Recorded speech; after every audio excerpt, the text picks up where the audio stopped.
మన నిరీక్షణ దేవుని పైన ఉన్నప్పుడు కష్టం వచ్చినా, నష్టం వచ్చినా, బాధ వచ్చినా మనకు దేవుడు మనల్ని ఆదరిస్తాడు, కనికరిస్తాడు. ఏ విధంగా అంటే భూమి మీద మన గుడారం అంటే మన నివాసము అంతా కూడా వ్యర్థమే. మనకు అది దేవుడు ఆయన చేతి పని కట్టబడిన నిత్యమైనదినైన నివాసము పరలోక రాజ్యములు ఉంది. కాబట్టి మనము అయ్యగారు చెప్పినట్టుగా మనం ఏం చేయాలా? దేవుని కొరకు ఆధారపడినప్పుడు దేవుల్లో కష్టం వచ్చినా, నష్టం వచ్చినా, బాధ వచ్చినా నువ్వు సహించుకొని ఉంటే నువ్వు పరలోక రాజ్యం పోతావు. ఎప్పుడు దేవుని యేసు ప్రభుని వారిని ఆరాధించి మహిమపట్టి కష్టంలో, బాధల్లో, వేదనలో నువ్వు ఆయన పైన ఆధారపడినప్పుడు నువ్వు పరలోక రాజ్యం పోతావు. కాబట్టి ఈ మాటలు మన హృదయంలో భద్రపరుచుకుంటాం. దేవుడు దీవించి ఆశపెట్టి అయ్యగారు కూడా ఇంకా చక్కటి మాటలు మనతో మాట్లాడి అనేక విధాలుగా ఆయన కూడా బలపరిచి ఆయన సేవలు ఆయన వద్దలు చేయను గాక. మనం ప్రార్థన చేసుకొని ముగించుకుంటాం. చూడండి, ఇప్పుడు మన మధ్యలో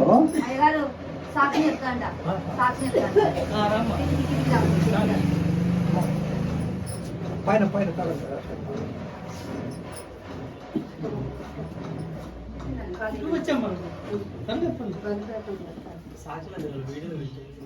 తారమ్మ గారు కదమ్మా, మీ పేరు? కృష్ణవేణి.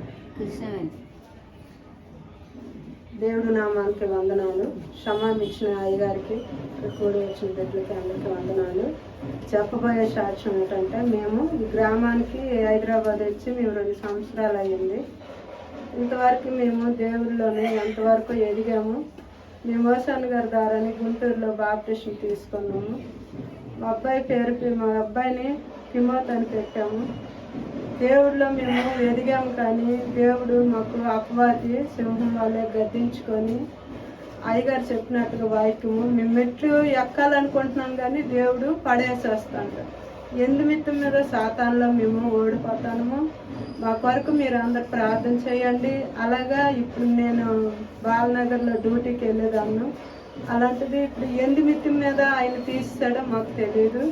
ఇప్పుడు పని లేక ఉన్నాను. ఇప్పుడు నాకు పని లేదు, జాబ్ దొరకడానికి మీరు అందరూ ప్రార్థన చేయండి.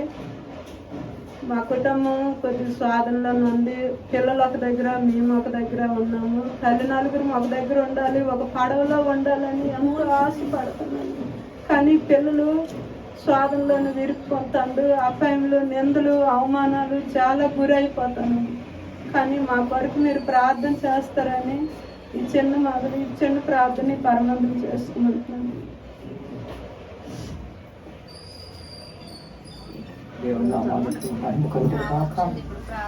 సాక్ష్యంలో ఒక మాట చెప్తాను, దాన్ని మనం గ్రహించుకోవాలా.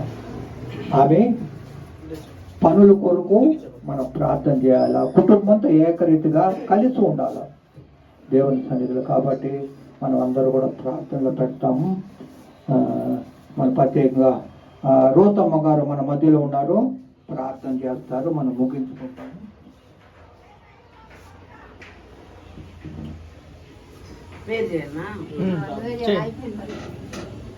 దేవునికి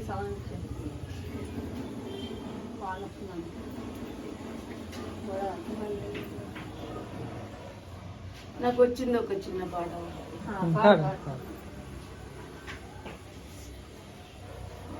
క్రీస్తేసువా నా ప్రియ నాయకుడా, నిరకయ జనము. క్రీస్తేసువా నా ప్రియ నాయకుడా, నిరకయ జనము.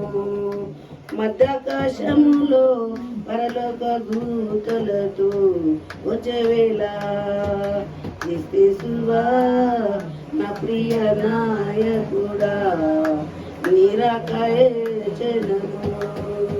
నా యేసువా నిరకయ జనము. క్రీస్తేసువా నా ప్రియ నాయకుడా. ఆమేన్. ఇంతనే వస్తుంది. స్తోత్రం దేవా, స్తోత్రం దేవా, పరిశుద్ధ అమ్మవారుగా ఈ పరిశుద్ధ పదాల పొందిన దేవా తండ్రి, కృపగల తండ్రి, దయగల తండ్రి, నైనా అంత దూరం నుంచి మీ దాసుని పంపించినందుకు వందనాలు తండ్రి.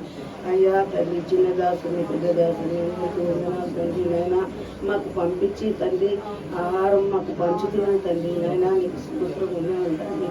ఏమిచ్చినా రుణం తీరదు తండ్రి. నైనా మేమైతే తండ్రి ఉట్టివారి మట్టివారి తండ్రి. నైనా మాకు ఇలాగా చేస్తున్నాం తండ్రి. ఎంత వందనాలు తండ్రి.